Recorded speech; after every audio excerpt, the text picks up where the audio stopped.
who used to punish me when I was a child, who said that there was a demon in me. One day I was at her house and she told me, she said, when you were a child, I used to think that the devil was in you.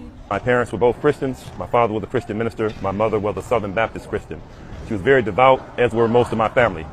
We have many, many ministers in our family, and they have churches all over America. So I was brought up in a strong Christian environment, in a strong Christian neighborhood. And I asked my parents when I was 10 years old, how did Isa ibn Maryam die for me when I hadn't been born? Because he had been dead for some 2,000 years. How did he die for me? And I lived in a city where there was a lot of crime, a lot of violence. I saw people shot. I said, if he died for the sins of the world, then why is the world still sinning? So no one can answer these questions for me.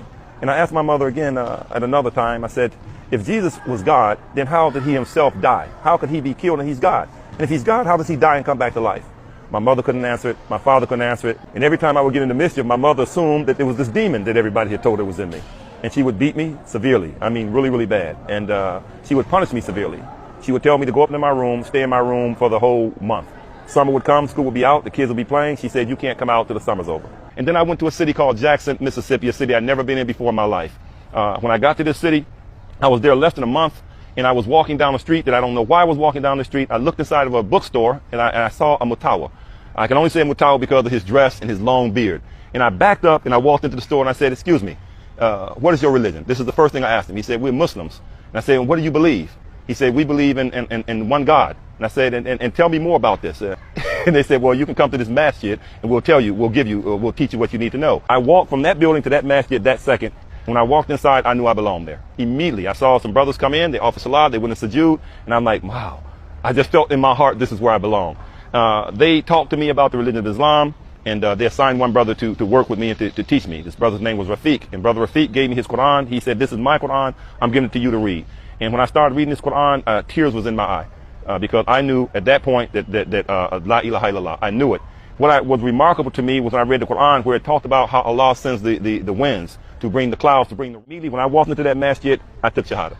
And that began my life as a Muslim. Probably the greatest thing for me was that the mother, who used to punish me when I was a child, who said that there was a demon in me. One day I was at her house, and she told me, she said, when you were a child, I used to think that the devil was in you.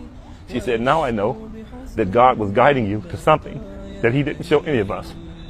And she said, I know from watching you today that the religion that you have is the right way. And what you have given is the correct thing. And she took Shahada. She said, La ilaha illallah, Muhammadan Rasulullah. And my mother died as a Muslim. This to me was a big victory. My sister became Muslim. My brother-in-laws became Muslims. My friends became Muslims. When I was in the military, soldiers that worked for me became Muslims.